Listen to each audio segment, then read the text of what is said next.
wassalamu ala Rasulillah Muhammad ibn Abdillah wa ala alihi wa ashabihi wa mawala wa man tabi'ahum bi ihsanin ila yaumil qiyamah wa ba'd. Ikhwati fillah, a'azzani Allah wa iyyakum.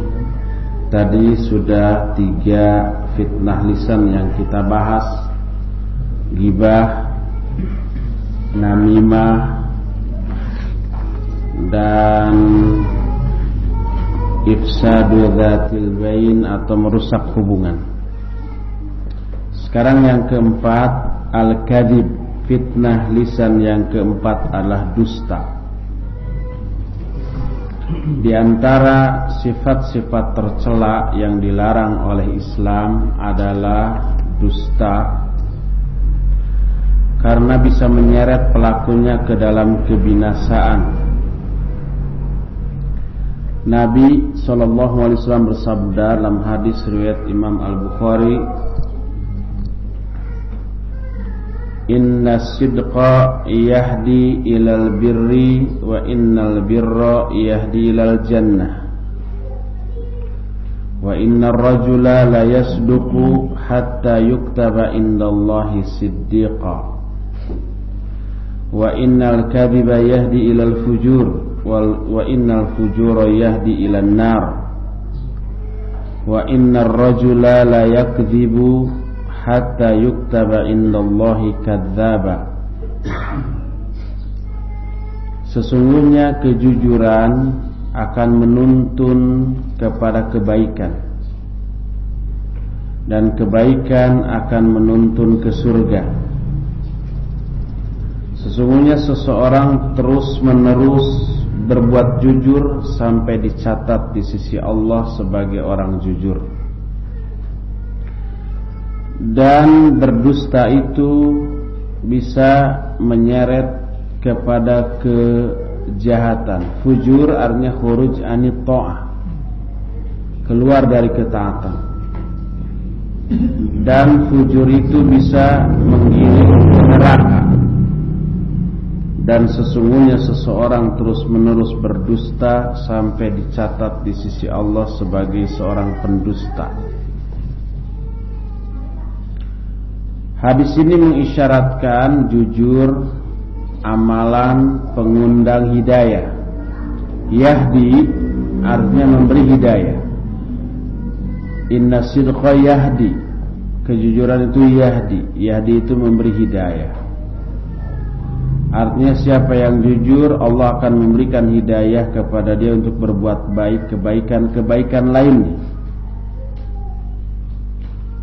Sebaliknya, dusta menyebabkan tercabutnya hidayah yang sudah ada pada dirinya. Sebab Nabi menyatakan dusta itu bisa menuntun kepada fujur.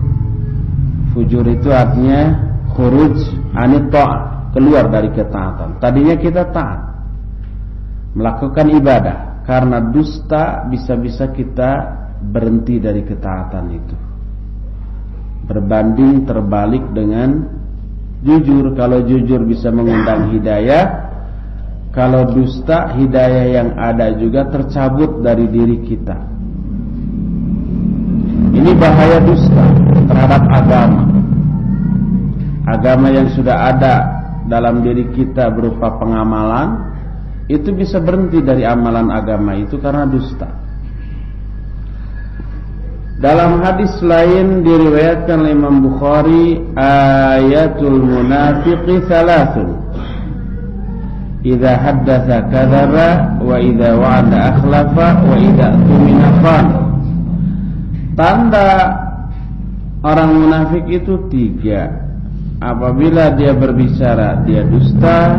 Bila dia berjanji, dia ingkar. Bila dia diamanati, dia khianat. Dalam hadis lain, masih dalam riwayat Bukhari, arba'un man kunna fihi kana munafiqan khalisa, wa man kana fi khaslah minhunna kanat fi khaslatun min nifaq hatta yada'aha. idza tumina khan, wa idza haddatsa kadzaba, wa idza ahada ghadara, wa idza khasama fajara. Ada 4 perkara. Perkara ini perkara buruk. Siapa orang yang memiliki keempat perkara buruk ini, dia munafik sejati.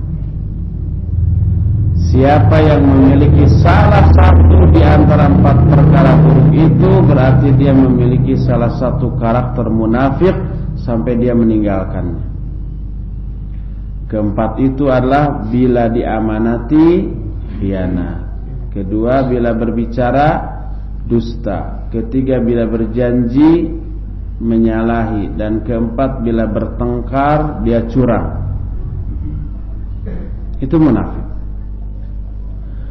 Munafik apa yang dimaksud di sini? Munafik yang dimaksud di sini munafik amali, bukan i'tiqadi. Jadi ada 2 macam munafik. Munafik amali, munafik i'tiqadi. Munafik i'tiqadi artinya nifak besar. Nifak besar itu nifak kemunafikan yang menyebabkan dia keluar dari Islam, bukan muslim lagi. Yaitu pura-pura iman, padahal enggak, dalam hatinya enggak iman sedikit pun, tapi pura-pura iman. Sebab di dalam keimanan ada keuntungan, pura-puranya dia iman ada keuntungan duniawi, maka pura-pura iman, padahal yang sebenarnya enggak iman. Ini munafik i'tiqadi atau munafik besar. Orang ini kafir, keluar dari Islam, pada hakikatnya begitu. Tapi secara lahiriah, karena kita diperintahkan untuk menghukumi apa yang zahir dan tidak menghukumi yang batin, orang yang munafik besar ini diperlakukan sebagai seorang muslim, karena lahiriahnya dia Islam. Fahkum bidawahirikum walatahkum bisarairikum. Hukumi seseorang berdasarkan lahiriahnya, jangan batiniahnya. Batiniahnya urusan Allah, kita nggak tahu kan. Jadi kalau ada orang yang pura-pura munafik gitu, pura-pura munafik, pura-pura mukmin, padahal pada hakikatnya dia nyelundup aja, orang kafir tapi pura-pura. Nah, lahiriahnya dia sholat, dia mengucapkan 2 kalimat syahadat, ya kita perlakukan dia sebagai seorang muslim sesuai dengan lahiriah yang kita lihat. Batinnya kan kita nggak tahu, itu urusan Allah. Makanya ketika Usamah bin Zaid dalam peperangan mengejar seorang kafir, ya, pas orang itu sudah nggak bisa lari lagi, pas mau dibunuh, dia asyhadu an la ilaha illallah asyhadu anna muhammadar rasulullah. Usamah nyangka ini pura-pura cari selamat ini, jeres dibunuh. Sampai berita itu kepada Nabi sallallahu alaihi wasallam.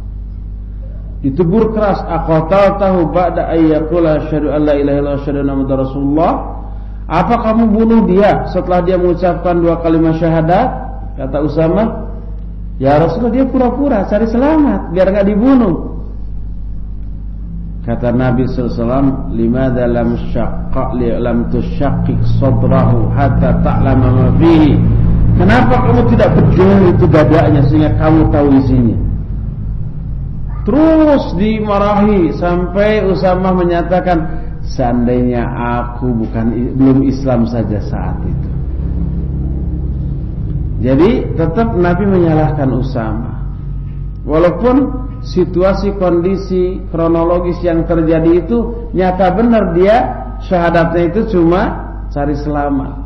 Tapi kita harus menghukumi dia secara zahir, batinnya Allah itu yang mengurus.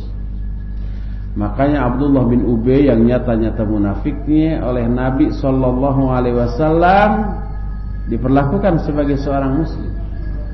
Ketika peristiwa hadis ifki itu yang memfitnah Aisyah, terus turun ayat yang menyatakan Aisyah itu bersih dari tuduhan, semua sahabat tahu siapa penyebar isu, yaitu Abdullah bin Ubay. Semua sahabat meyakini Nabi pasti akan menghukum mati orang ini. Umar menawarkan diri, saya penggal kepalanya ya Rasulullah. Kata Rasulullah SAW, tidak. Nanti orang-orang bilang Muhammad membunuh sahabatnya. Isu itu begitu santer, pasti Nabi membunuh, menghukum mati. Sampai anaknya Abdullah bin Ubay, namanya juga Abdullah, bapaknya munafik. Anaknya ini sahabat sejati, mukmin sejati. Dia datang, ya Rasulullah, kalau engkau mau memenggal mati kepala bapak saya, biar saya yang melakukannya. Mau menyembelih bapaknya itu. Tapi Nabi melarang, tidak. Kenapa? Karena Abdullah bin Ubay tidak mau ada dendam dalam hatinya kepada sahabat yang membunuh bapaknya. Kalau yang membunuh itu orang lain gitu ya. Kalau Nabi menyuruh Umar, saya penggal aja umpamanya. Bisa-bisa anaknya nanti dendam ke Umar. Nah biar nggak begitu, biar dia sendiri yang mau menyembelih. Jadi secara lahiriah kita perlakukan dia sebagai seorang muslim, walaupun hakikatnya kafir. Urusan kekafirannya serahkan kepada Allah Subhanahu wa ta'ala. Itu munafik i'tiqadi, i'tikadnya yang nifak. Amalnya benar, dia tidak ingkar janji, dia umpamanya amanah, dia sholat, saum, dia zakat, dia amal-amal lahiriahnya dia bagus, tapi umpamanya hatinya enggak. Nah, munafik besar yang seperti ini yang diancam dengan ayat innal munafiqina fid darkil asfali minan nar. Orang munafik itu berada di tingkatan neraka yang paling bawah, keraknya neraka. Itu maksudnya munafik besar. Munafik i'tiqadi. Kedua, munafik amali. Nah, ini seorang muslim, i'tikadnya 100% mukmin. Dia yakin Islam ini benar dan dia masuk Islamnya benar-benar sungguh-sungguh. Cuma amaliyahnya memiliki 3 ciri atau 4 ciri yang tadi disebutkan. Jadi yang dijelaskan dalam hadis ini, siapa yang memiliki keempat ciri ini, dia munafik sejati. Maksudnya munafik amali. Makanya banyak di kalangan kaum muslimin sholat, rajin gitu ya, dan dia yakin Islam itu benar, tapi dia suka berdusta, suka ingkar janji, suka khianat, dan suka curang ya. Dia tetap muslim, tapi muslim yang berdosa besar, nifaknya nifak amali atau nifak kecil. Berkata Al-Hasan, kana yuqalu an-nifaqu ikhtilafu sirri wal alaniyah wal qawli wal amali wal badkhali wal makhraj.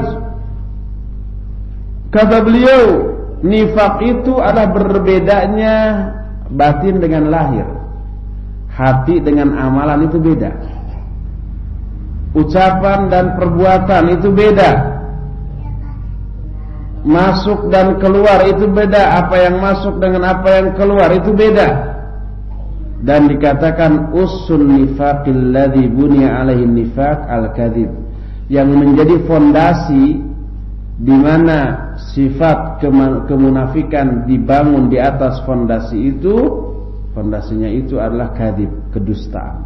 Dusta itu fondasi kemunafikan, dasar dari kemunafikan.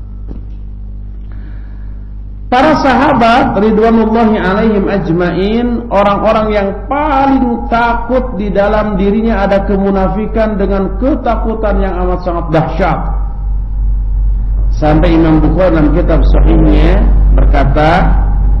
berkata Ibnu Mulaikah itu seorang tabi'in yang ketemu dengan para sahabat tapi tidak bertemu dengan Nabi.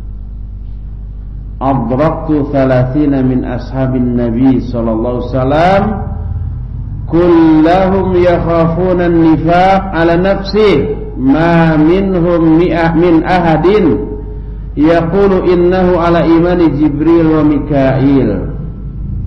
Kata Ibnu Mulaikah, aku bertemu dengan 30 orang sahabat. Semuanya takut kemunafikan atas diri mereka. Tak ada seorang pun di antara mereka yang berkata bahwa iman mereka seperti imannya malaikat Jibril dan Mikail. Iman mereka hebat banget, tapi masih khawatir jangan-jangan ada kemunafikan dalam diri saya. Kalau kita zaman sekarang baru istighfar sekali aja sudah merasa mukmin sejati. Berkata Al-Hasan, "Ma yakhafuhu illa mu'min wa la aminahu illa munafiq wa ma yuhdaru min al-israri 'ala an-nifaq wal isyan min ghairi taubah." Liqaulillahi ta'ala wa lam yusirru 'ala ma fa'alu wa hum ya'lamun. Kata Al-Hasan, tidak ada orang yang takut terhadap kemunafikan kecuali orang itu orang mukmin. Setiap orang mukmin takut bahwa dirinya ada sifat munafik. Dan nah ini nih, tidak ada yang merasa aman dari sifat kemunafikan kecuali orang munafik. Orang munafik merasa dirinya bukan munafik, merasa dirinya mukmin, tidak takut terhadap kemunafikan. Wala aminahu illa munafiq, tidak ada yang merasa aman dari sifat kemunafikan kecuali orang munafik. Dan tidak ada yang mencegah dari terus-terusan dalam kemunafikan dan kemaksiatan selain tobat. Berdasarkan firman Allah dalam Al-Quran surah Ali Imran 135, walam yusirru ala ma fa'alu wa hum ya'lamun. Orang bertakwa adalah orang yang tidak terus-menerus dalam dosa padahal mereka tahu. Makanya Al-Hasan menyebut orang-orang yang pada dirinya nampak sifat-sifat kemunafikan amali seperti ingkar janji, seperti berdusta, seperti curang, seperti khianat, orang itu oleh Al-Hasan disebut munafik. Demikian juga Hudzaifah, bahkan Asy-Sya'bi menyatakan man kadzaba fahuwa munafiq. Siapa yang berdusta dia munafik. Jadi dusta ini bahayanya luar biasa. Fondasi dari apa? Munafikan. Bahasa ABG-nya sekarang munaroh, muna atau muna, jangan muna lah gitu ya. Saya sempat kaget, apa sih muna? Nanya apa muna? Munafik. Oh, disingkat muna atau diplesetkan jadi munaroh. Dasar munaroh. Maksudnya munafik. Munafik itu dasarnya apa? Dusta, kadzib. Ini bahaya kadzib. Ada beberapa hal, beberapa perkara yang banyak dilakukan oleh orang dianggap tidak dusta, padahal itu dusta. Beberapa perbuatan yang tidak dianggap dusta oleh kaum muslimin, padahal itu dusta. Pertama, at-tahadduts bi kulli ma yusma', membicarakan semua yang dia dengar. Apa yang masuk ke telinganya keluar langsung dari mulutnya. Kata Nabi SAW, kafa bil mar'i kadiban ayyuhadditsa bi kulli ma sami'a. Cukup seseorang itu disebut pendusta apabila dia membicarakan semua yang dia dengar, masuk ke telinga, keluar dari mulut. Padahal sikap seorang muslim harusnya disaringkan, in ja'akum fasiqun binaba'in fatabayyanu. Kalau ada orang fasik mau berita, selidiki dulu. Ini enggak begitu ada ya berita, wah ini berita up to date itu, berita terkini, berita aktual gitu ya, langsung diomongkan lagi, musalamu bener enggak peduli dia. Wartawan itu berdusta itu. Tapi kalau wartawan begitu ada informasi diselidiki lu benar enggaknya, dan dia hanya memberitahukan yang benarnya, enggak termasuk hal yang terlarang. Ini yang pertama. Kedua, at-tahadduts bil kadzib li idhaqin nas, berbicara dengan kedustaan untuk membuat orang tertawa. Ini siapa nih? Pelawak, termasuk ustaz selebritis yang beken itu banyak kan, yang menceritakan kisah-kisah fiktif, kisah-kisah dusta untuk membuat orang tertawa biar lucu gitu ya. Karena ceramah tanpa ngebodor gak laku di tengah orang awam. Kalau di kalangan kita yang suka ngebodor nggak akan laku. Seperti itu.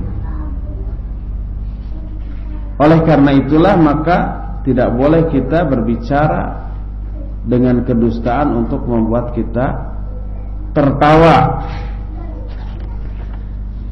Karena Nabi SAW bersabda, siapa orang yang berbuat dusta atau dosa dengan tertawa, dia akan masuk neraka dalam keadaan menangis.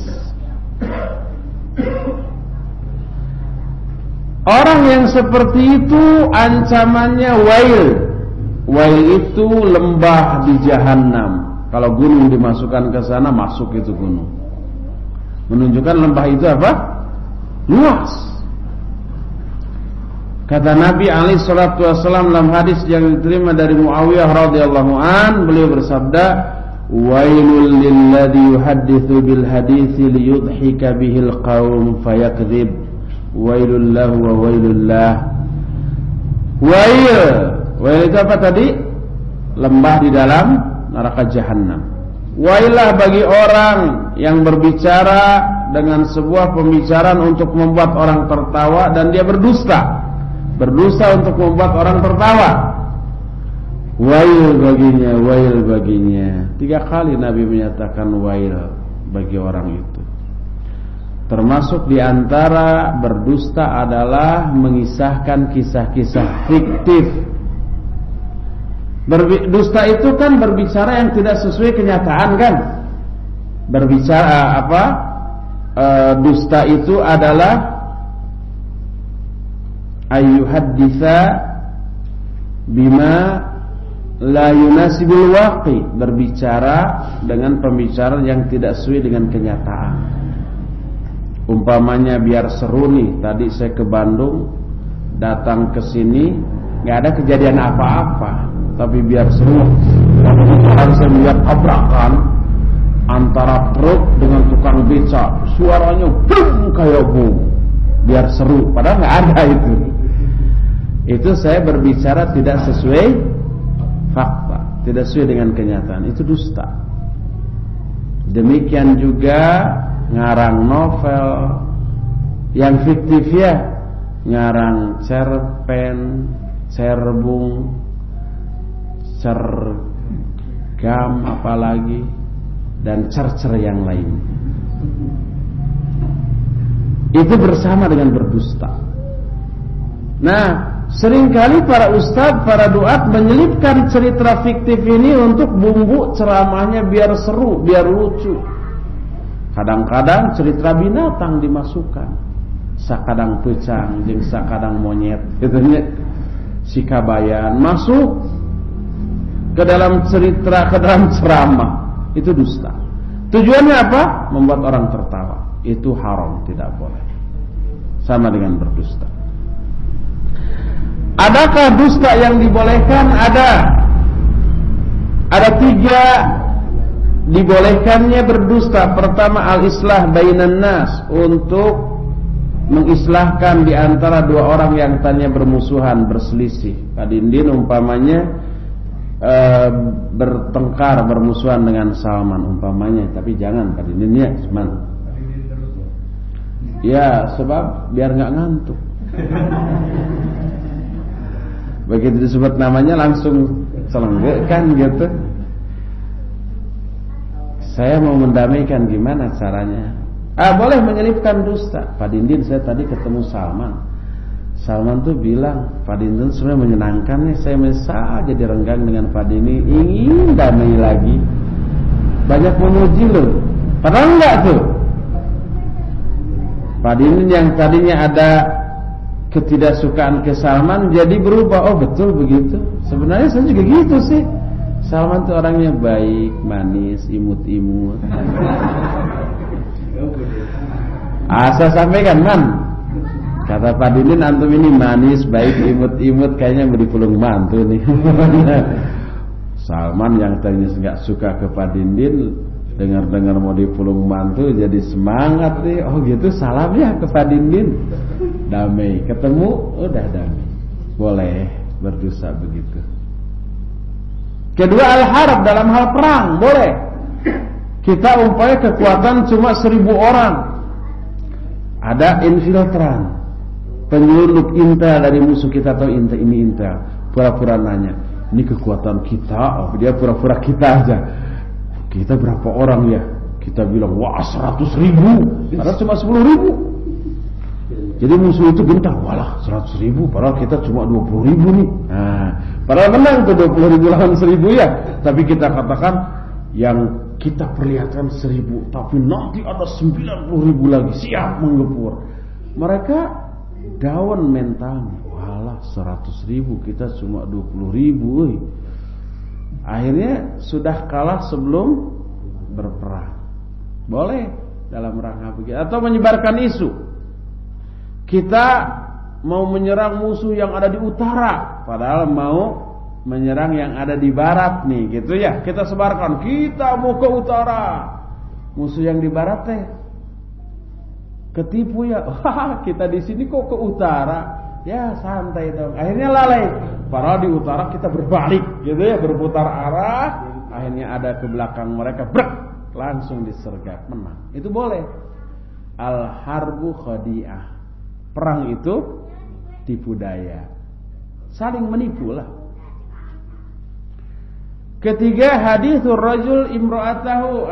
Boleh juga berbicara dusta seorang suami kepada istrinya untuk mengakrabkan keharmonisan di antara mereka, dengan mengatakan umpamanya, engkau satu-satunya wanita yang saya cintai di dunia ini, padahal dia lagi ngincer akhwat lain. Tapi jangan dikasih tahu itunya mah. Pokoknya engkau satu-satunya wanita yang saya cintai di dunia, nggak ada yang lain di hati saya. Istrinya kembang kempis tuh, fly, GR. Boleh begitu. Maksudnya boleh berdusta untuk menyenangkan istri. Istrinya masak, karena sambil ngedumel, sambil ngelamun, keasinan, diberikan ke suaminya. Kalau suaminya terang-terangan, ini keasinan, ngamuk itu. Sayur bisa ditumpahkan ke mukanya nanti. Gimana Pak masakan saya? Waduh, nggak ada masakan seperti ini di restoran manapun. Emang keasinan. Istrinya seneng kepake, nambah lagi ya. Sudah nyengir dengan yang semangkuk juga, suruh nambah. Jadi berdusta ke istri untuk menyenangkan istri boleh, tapi berdusta ke istri dalam rangka memanipulasi kebusukan suami nggak boleh. Umpamanya pulang kantor, suaminya itu jalan-jalan dulu ke tempat maksiat, terus pulang dari mana?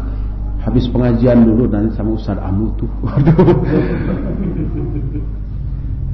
Ke diskotik disebut ke pengajian dulu umpamanya. Ini dosa, tetap tidak boleh. Pulang apa? Tahajud? Tahajud. Oh, atur-atur aja. Atur-atur. Nabi SAW dalam sebuah hadis yang diriwayatkan oleh Imam Muslim menyatakan, laisal kadzdzabul ladzi yuslihu bainan nas wa yaqulu khairan wa yumni khairan. Bukanlah orang berdusta kalau dia berdustanya itu untuk mengislahkan antara manusia. Dia berkata yang baik dan mengembangkan kebaikan. Kata Ibnu Syihab, lam asma yurakhisu fi syai'in mimma yaqulun nas al-kadzib illa fi thalath, al-harb wal islah bainan nas wa hadithur rajul imra'atahu wa hadithul mar'ata zaujaha. Nabi kata Ibnu Syihab, aku tidak pernah mendengar Nabi SAW membolehkan suatu kedustaan yang dikatakan oleh manusia kecuali dalam 3 hal. Pertama, dalam hal berperang. Kedua, mengislahkan antara sama manusia. Ketiga, ucapan seorang suami ke istri dan istri ke suami. Kata si istri, aduh gagahnya suamiku, gantengnya, lucunya. Padahal jelek, nggak gagah gitu ya, nggak ganteng dan nggak lucu, menyebalkan. Tapi dalam rangka menyenangkan suami boleh berdusta dalam hal itu. Di antara masalah yang berkaitan dengan dusta adalah apa yang disebut dengan ma'arid atau diplomasi lah bahasa kitanya ya. Yaitu dia mengucapkan sebuah kalimat tetapi diniatkan dengan maksud lain. Jadi ada kedustaan dari segi lafaz tetapi tidak berdusta dari segi maksud. Ini disebut tauriyah atau ma'arid. Ini dibolehkan. Secara lafaz ini dusta, secara syar'i ini boleh. Contoh, Nabi SAW bersabda, "Lam yakdzib Ibrahim alaihi salatu wasallam illa thalatha kadibat. Kulluhunna fillah. Qauluhu li Sarah ukhti wa qauluhu bal fa'alahu kabiruhum hadza wa qauluhu inni saqim. Hadhihi thalatha ma'arid." Tidaklah Ibrahim berdusta kecuali 3 kali. Semuanya dilakukan karena Allah. Pertama, istrinya itu Sarah dikatakan ini adik perempuan saya, ke raja ya. Karena ada raja waktu itu kalau tahu itu istri orang direbut. Tapi kalau dikatakan ini saudari saya enggak diapa-apain. Dalam rangka itulah Ibrahim menyatakan ini saudari saya, adik saya, bukan istrinya. Itu kedustaan yang pertama. Kedua, ketika patung-patung berhala sesembahan manusia dihancurkan kecuali yang gede, lalu kapaknya digantungkan di pundak yang gede itu. Kata sang raja, Raja Namrud, siapa yang menghancurkan patung Tuhan-Tuhan kami? Kata Ibrahim, tuh yang paling gede, kampaknya masih ngegantung di sana, gitu ya. Itu dusta. Padahal yang menghancurkan siapa? Ibrahim. Tapi ada maksud biar mereka mikir, nggak mungkin patung kan nggak bisa hidup, berkedip aja nggak bisa, masa menghancurkan yang lain-lain? Nah ini ada celah untuk membuat mereka bungkam. Kalau memang patung itu nggak bisa hidup, nggak bisa berkedip, nggak bisa berbuat apapun, kenapa disembah gitu kan? Sudah kau mereka. Dan yang ketiga, inni saqim, aku sakit. Padahal enggak. 3 ini disebut diplomasi. Imam Bukhari meriwayatkan dari Anas bahwa Ummu Sulaim itu ibunya Anas. Ummu Sulaim itu nikah kepada Abu Thalhah. Dan mas kawinnya apa? Keislaman Abu Thalhah. Waktu itu dia musyrik kafir, ngelamar Ummu Sulaim. Kata Ummu Sulaim, boleh saya terima asal maharnya keislamanmu. Masuk Islam dan benar keislaman. Punya anak. Suatu saat anaknya sakit keras ketika suaminya Abu Thalhah nggak ada dan meninggal. Ummu Sulaim ini nggak mau begitu ayah suaminya datang langsung dikabari anaknya meninggal, enggak. Tidak sama sekali. Malam itu begitu datang disambut dandan satakar kebek. Satakar kebek itu artinya apa? Secantik mungkin. Ramah, lemah lembut ke suaminya. Sampai suami yang datang lelah capek juga menjadi muncul gairahnya. Ditanya, gimana anak saya yang sedang sakit? Ummu Sulaim berdiplomasi. Kata dia, hada'an nafsuhu wa arju ayyakuna qad ishtarah. Dia sudah lebih tenang daripada sebelumnya dan aku berharap dia sekarang sedang istirahat. Maksudnya sudah mati gitu ya. Tapi Abu Thalhah menyangka, oh itu sudah sembuh. Itu diplomasi. Dipuaskan dulu suaminya malam itu sepuas-puasnya. Setelah puas, setelah reda, baru dijelaskan yang sebenarnya anaknya meninggal. Dan Nabi SAW tidak menyalahkan sikap Ummu Sulaim seperti itu. Boleh.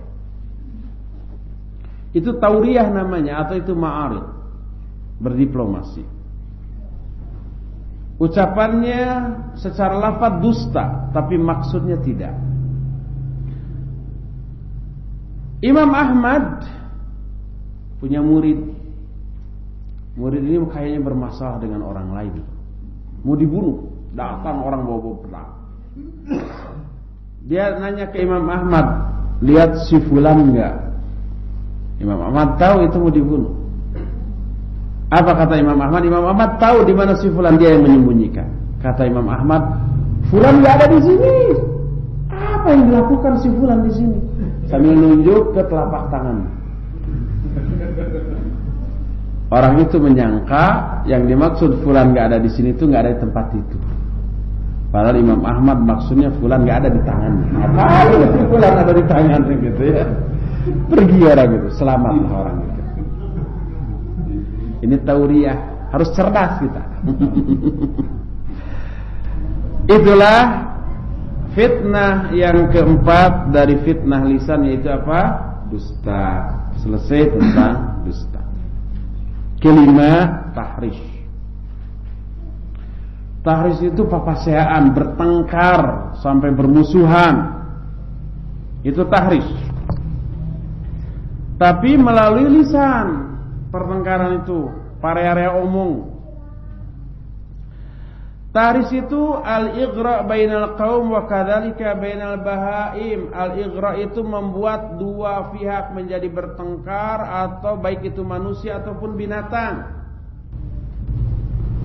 Mengadu-ngadu binatang, onta dengan onta, ya, domba dengan domba, ayam dengan ayam, sampai di sini duyuk itu ayam, chicken atau yang lainnya, diadu-adu, itu tahrish.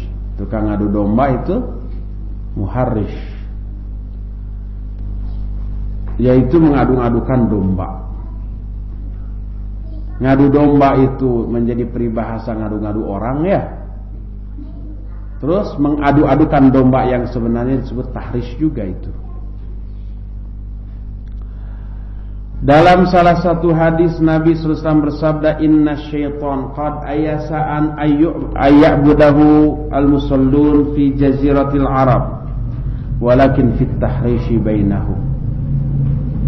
Sesungguhnya syaitan telah putus asa untuk disembah oleh orang-orang yang sholat di jaziratil Arab. Tauhid sudah tegak, nggak akan ada lagi perbuatan syirik. Putus asa syaitan. Tapi syaitan melangkah ke godaan yang kedua, yaitu tahrish di antara mereka. Yaitu tahrish itu membuat mereka itu bermusuhan, bertengkar, sampai terjadi peperangan. Nah, manusia banyak amalan-amalan buruknya dihiasi dengan tahrish, tahrid dan ifsad bainal muslimin. Tahrid itu memberikan semangat terhadap sesuatu. Ya ayuhan nabi harridil mu'minina alal qital. Hai Nabi, tanamkan kegemaran kepada orang-orang mukmin untuk berperang.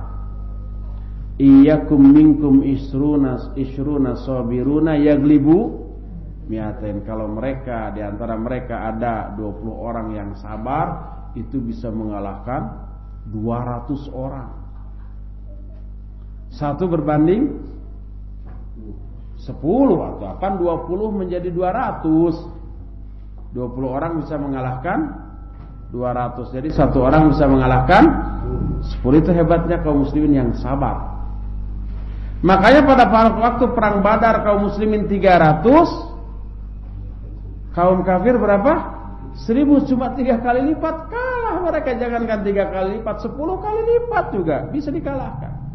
Iyyakum minkum isruna sabiruna yaglibu mi'atain. Tahrid itu namanya. Tahrid itu memberikan semangat kepada suatu, baik yang baik ataupun yang buruk. Nah, ini tahrid yang buruk kalau ini. Jadi mereka mau menyalakan api fitnah yang bisa menggerogoti persaudaraan dan persatuan di kalangan sesama kaum muslimin, yang menjadikan mereka itu menjadi bermusuh-musuhan saling tahdzir, saling menjauh, renggang, dan tercapailah cita-cita terbesar dari musuh-musuh Islam. Hasbunallah wa ni'mal wakil. Maka setiap muslim harus waspada dari godaan setan seperti ini. Jangan sampai ada hembusan setan untuk membenci, memusuhi sesama muslim dalam hatinya. Isti'adzahlah kepada Allah dari godaan setan yang terkutuk. Perangi jiwa untuk tidak memenuhi ajakan dan bisikan setan. Selalu mencari uzur, memaklumi kesalahan kaum muslimin yang lain demi terpeliharanya persatuan dan kesatuan. Dan hendaklah mata kita tertuju pada satu ayat, innamal mu'minuna ikhwah. Mukmin yang dengan mukmin itu hanyalah bersaudara. Tidak boleh saling menyakiti, mendolimi dan seterusnya. Bersabda Nabi SAW, al-muslimu akhul muslim, la yadhlimu wa la yuslimu. Man kana fi hajati akhi kana Allahu fi hajati, wa man farraja an muslim kurbatan farrajallahu anhu biha kurbatan min kurabi yaumil qiyamah, wa man satara musliman satarahu Allahu yaumal qiyamah. Seorang muslim saudara bagi muslim yang lainnya tidak boleh mendolimi, tidak boleh juga menyakiti. Siapa orang yang selalu siap memenuhi kebutuhan saudaranya, Allah pun selalu siap memenuhi kebutuhan orang itu. Siapa orang yang melepaskan satu kesulitan dari kesulitan dunia pada diri seorang muslim, Allah akan melepaskan orang itu dengan perbuatannya itu satu kesulitan di antara kesulitan-kesulitan yang akan dialami pada hari kiamat. Siapa orang yang menutupi aurat aib seorang muslim, Allah akan menutupi aurat dan aib orang itu pada hari kiamat. Setiap kita pasti punya aib ya, punya kesalahan, cuma orang lain enggak tahu, hanya kita dan Allah yang tahu. Allah mungkin suatu saat akan dibuka aib-aib kita di akhirat di hadapan seluruh manusia. Kecuali kalau kita menutup aib orang lain. Orang lain ada kemaksiatan, hanya kita yang tahu. Kita tutup rapat mulut kita, enggak diberitahukan ke orang-orang. Hanya kita yang tahu, kita tutup. Maka kita menutup aib dan aurat seorang muslim di dunia, maka Allah akan menutup satu aib kita di akhirat nanti. Makanya banyak-banyaklah mengetahui aib orang, tapi tutup semuanya gitu. Jangan sampai terbuka, tersebar melalui mulut kita. Oh, kalau tersebar dari mulut kita namanya apa? Ghibah, dosa itu. Kita juga aurat kita, aib kita dibuka nanti oleh Allah Subhanahu wa taala. Tutup aja. Dari sisi ini mengetahui banyak aib orang bagus. Karena menjadi modal bagi kita untuk tertutupnya aib kita di akhirat oleh Allah, asal kita tutup. Tutup rapat mulut kita, kunci mulut kita, jangan sampai keluar aib orang lain dari mulut kita. Inilah yang keberapa? Kelima ya, yaitu tahriz. Semuanya itu fitnah lisan. Siapa orang yang terfitnah dengan 5 jenis fitnah lisan tadi, hendaklah dia bersegera bertaubat.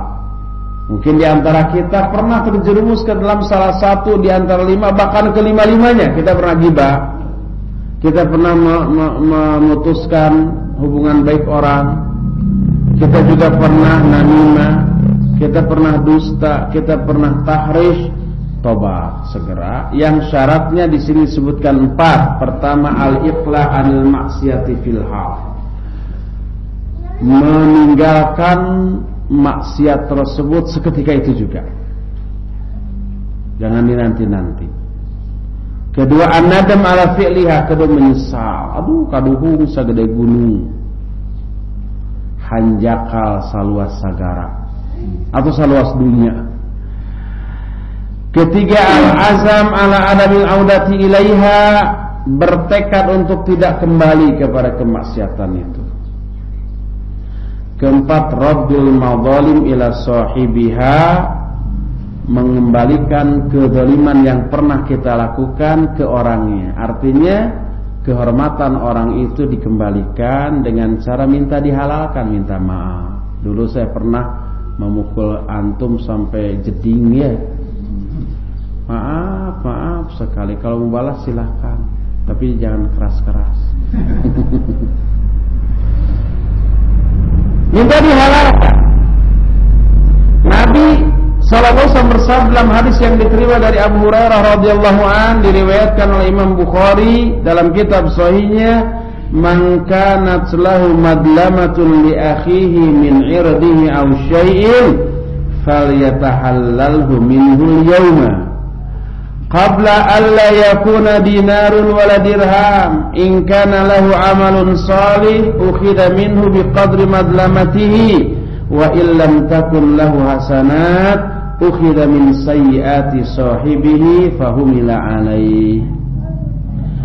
Siapa di antara kalian yang memiliki kezaliman kepada saudaranya, baik kezaliman itu menyangkut kehormatannya atau yang lainnya, maka hendaklah dia minta dihalalkan dari orang itu sekarang juga, hari ini juga, sebelum datangnya hari kiamat. Di sana tidak ada dinar, tidak ada dirham, tidak ada dolar, tidak ada euro, tidak ada yen, tidak ada rupiah, tidak ada harta. Kalau dia memiliki amal soleh, orang yang zalim ini memiliki amal soleh, akan diambil pahala dari amal soleh dia sesuai dengan kadar kezalimannya, lalu diberikan kepada orang yang dizaliminya. Kalau dia tidak memiliki amal soleh, tidak ada pahala, amalnya semuanya buruk, maka kesalahan dan dosa orang yang dizalimi diambil lalu dipikulkan kepada orang yang zalim tadi. Ini orang akhirnya gimana tadi? Bangkrut, alias apa bahasa Arabnya? Muflis. Jadi bersegeralah seorang muslim minta dihalalkan dari orang yang dulu pernah dia zalimi, baik digibahi, dinamimahi, atau dirusak hubungannya, atau ditahrif. Jangan segan-segan untuk minta maaf. Karena apa? Karena itulah satu-satunya yang menyelamatkan dia dari kezalimannya. Sebelum datang saat kematian, sebelum dia tobat dari kemaksiatan itu.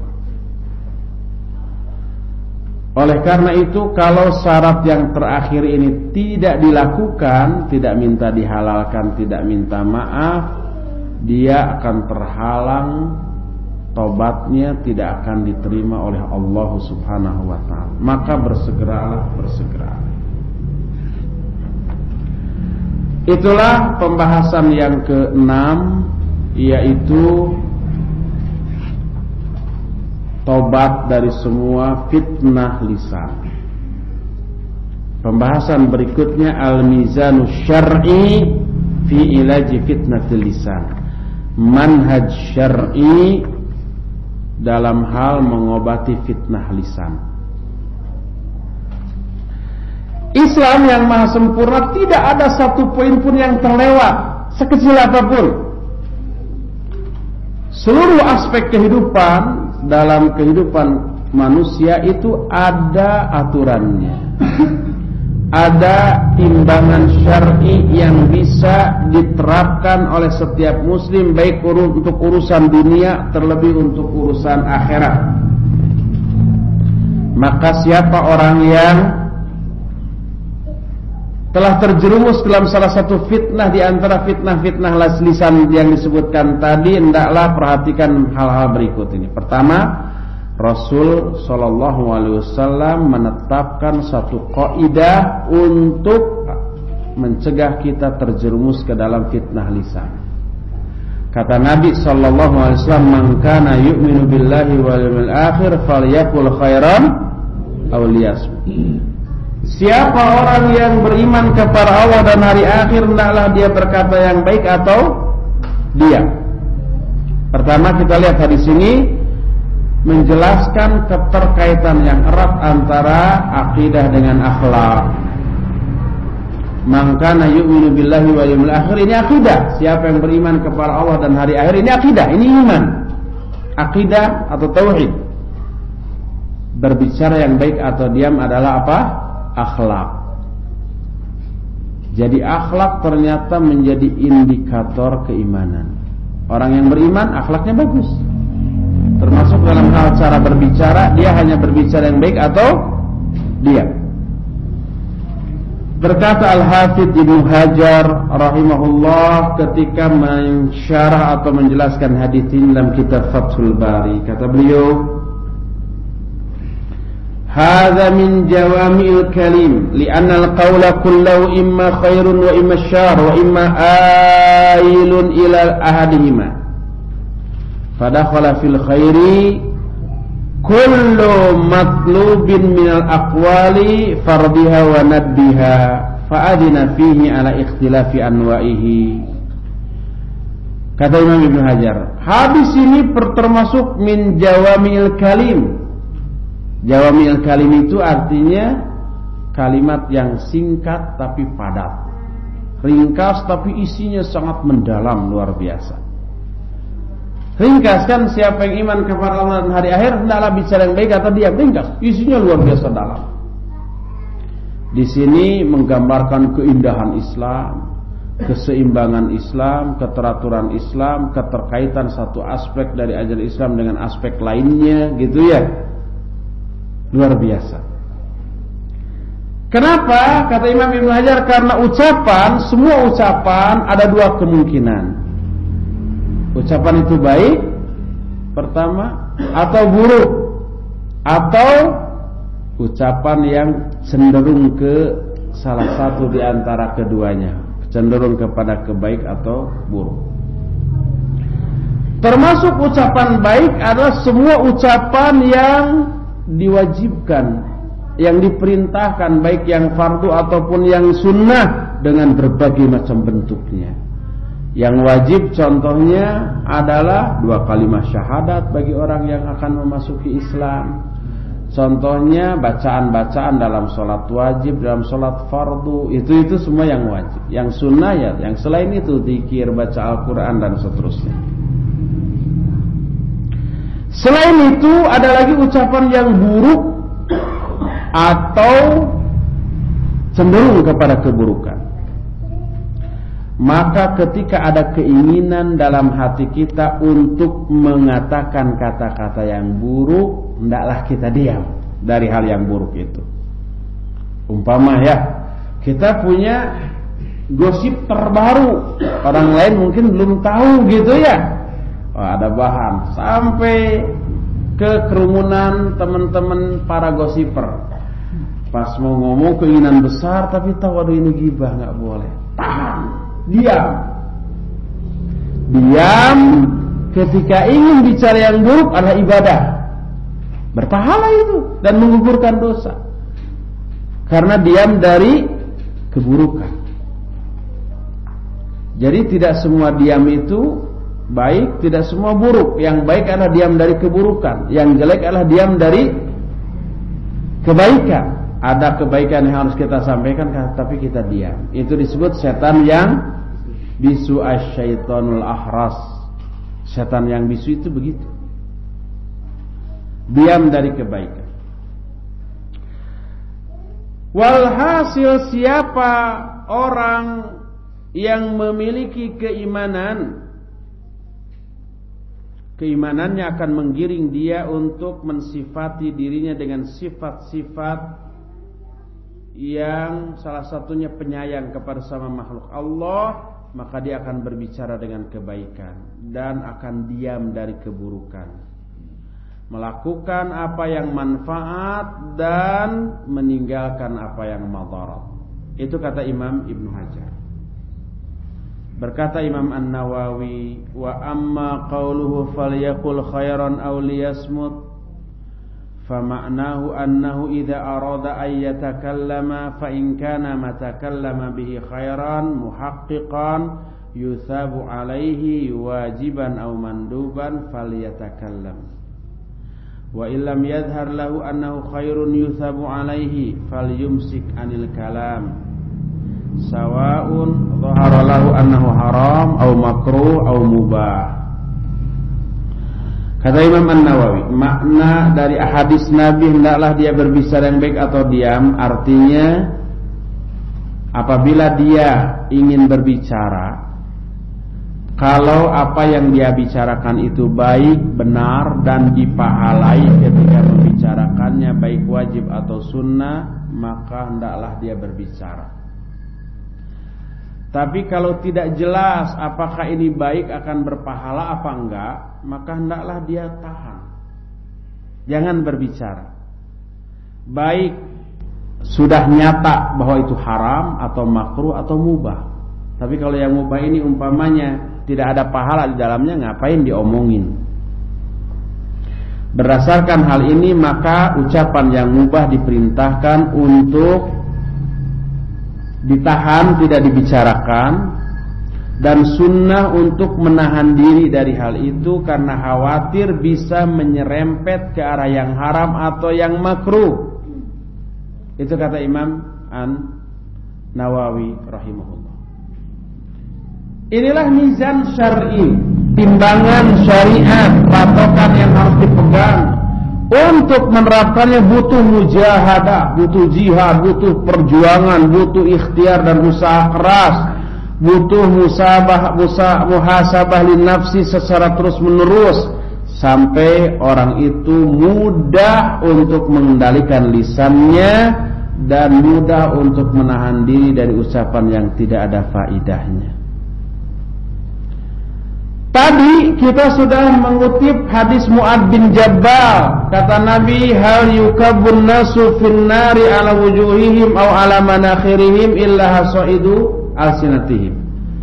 Tidaklah seseorang manusia diseret wajahnya, dilemparkan ke dalam apinya kecuali karena tidak bisa mengendalikan lisannya atau lidahnya. Jadi lisan ini bentuknya kecil, bahannya lunak, tapi bahayanya besar. Maka Nabi SAW mewasiatkan untuk dijaga. Uqbah bin Amir bertanya, ya Rasulullah, man najah? Wahai Rasulullah, apakah keselamatan itu?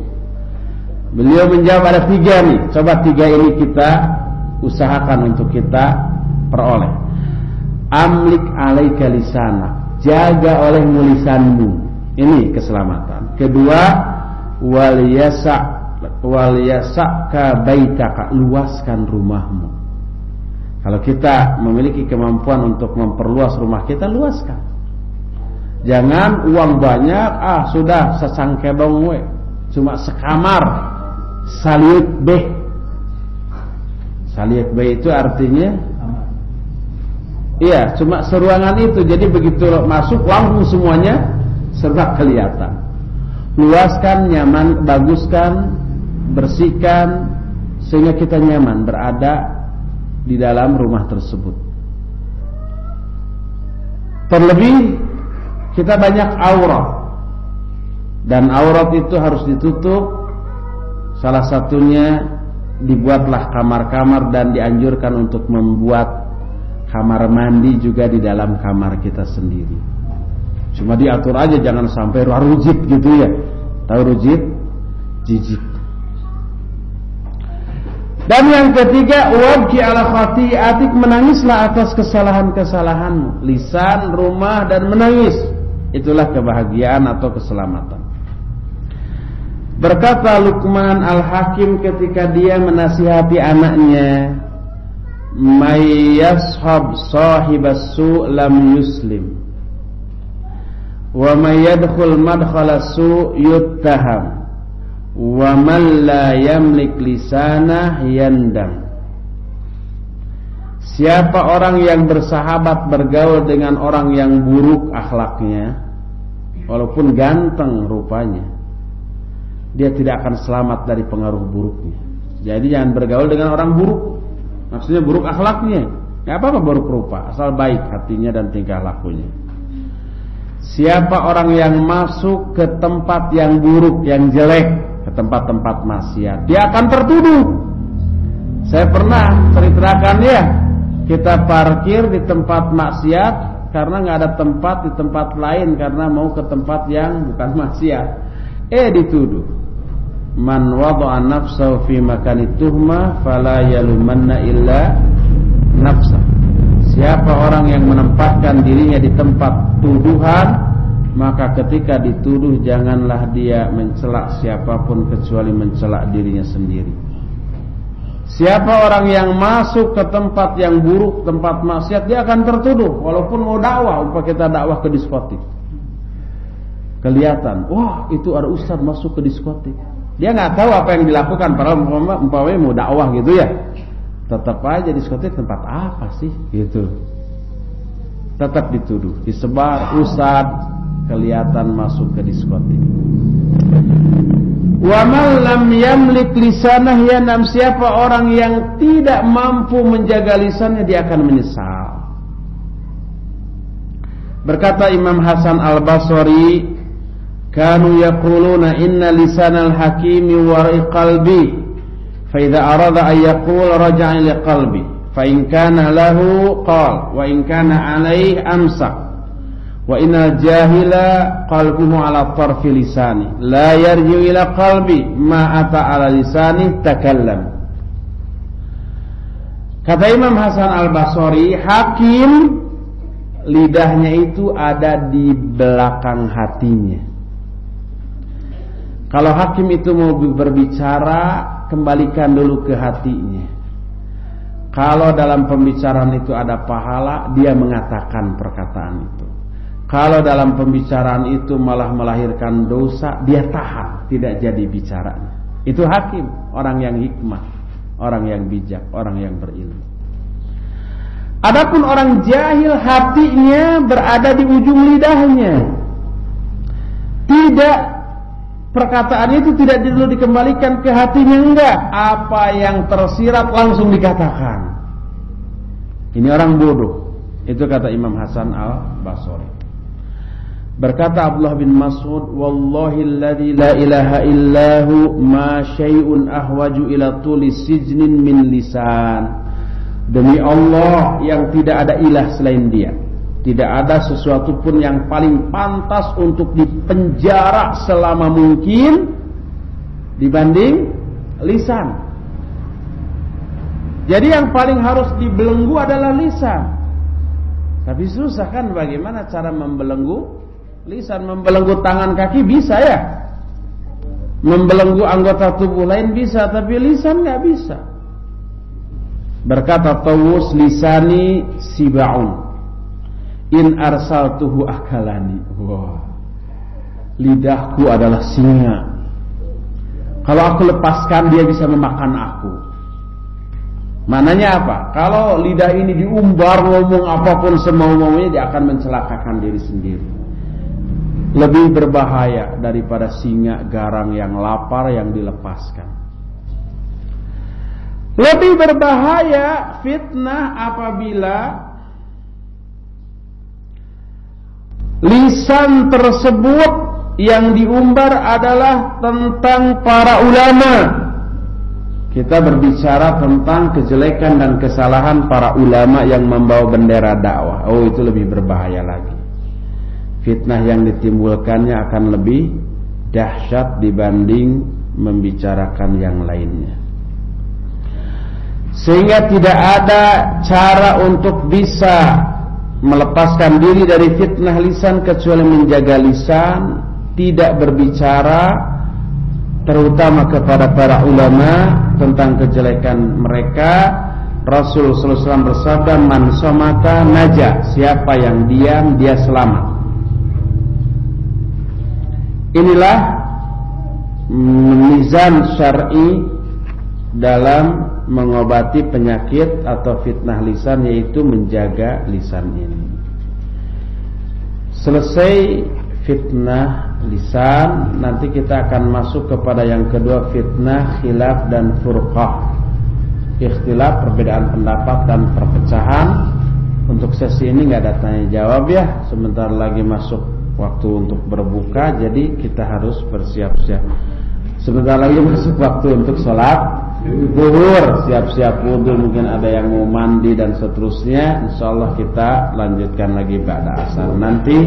Subhanakallahumma bihamdika asyhadu an la ilaha illa anta astaghfiruka wa atubu ilaik.